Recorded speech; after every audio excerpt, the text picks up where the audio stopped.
ஹாய்ங்க. நமக்கு ஒரு ஆர்டர் வந்ததும் என்னென்ன ஒர்க்கெல்லாம் பண்ணுவோம் அப்படின்னு சொல்லிட்டு நம்ம இன்வாய்ஸ் காப்பி எடுக்கிற வரைக்கும் பார்த்துருந்தோம். இப்போ பார்த்தீங்க அப்படின்னா, நீங்க என்ன ப்ராடக்ட் வந்து நீங்க கொரியர் வந்து சென்ட் பண்ண போறோமோ, ஸோ அதுக்கு பேக் சைட்ல அது ரா மெட்டீரியலா இருக்கும்போதும் சரி, அது ஃபினிஷ்டு கூட்ஸா மாறும்போதும் சரி, என்னென்ன மாரியெல்லாம் ஆங்கிள்ல நீங்க ஃபோட்டோஸ் அண்ட் வீடியோஸ் வந்து ரெக்கார்டிங்லாம் ரெடி பண்ணி வச்சுக்கிறீங்களோ, அது எல்லா டைப் ஆஃப் பிஸ்னஸ்க்குமே நமக்கு ஒரு யூஸ்ஃபுல்லா இருக்கும். ஏன்னா, சோஷியல் மீடியால நம்ம எந்த அளவுக்கு வந்து நம்மளோட எஃபோர்ட்ட வந்து நம்ம ஷோ பண்றோமோ, நம்ம ஹார்ட் ஒர்க்கை தாண்டி நம்ம எவ்வளோ விஷயங்களை நம்ம ஷோ பண்ண தான் நம்மளோட பிஸ்னஸ் வந்து க்ரோ இருக்கும். ஸோ அதுக்கேற்றாப்புல நம்ம எல்லா ப்ராடக்ட்டையுமே ஃபோட்டோஸ் எடுத்தாச்சு, வீடியோஸ் எடுத்தாச்சு. அதுக்கப்புறம் பார்த்தீங்க அப்படின்னா, நம்ம வந்து பேக்கிங் வந்து எந்த மாதிரி பண்ணுறோம் உங்களோட ப்ராடக்ட்டுக்கு ஏற்ற மாதிரி.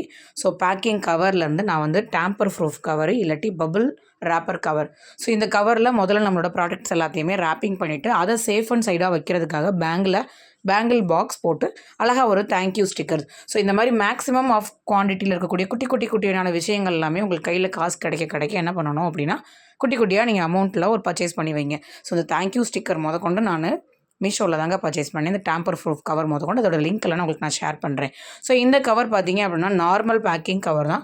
ஸோ நீங்கள் நம்ம பிரிண்ட் அவுட் எடுத்தக்கூடிய அந்த ஷீட் இன்வாய்ஸ் காப்பியை நம்ம உள்ளே அழகாக இன்சர்ட் பண்ணிவிட்டு ஸோ நீங்கள் பேக்கிங்கை வந்து க்ளோஸ் பண்ணிட்டீங்கன்னா முடிஞ்சிருச்சு.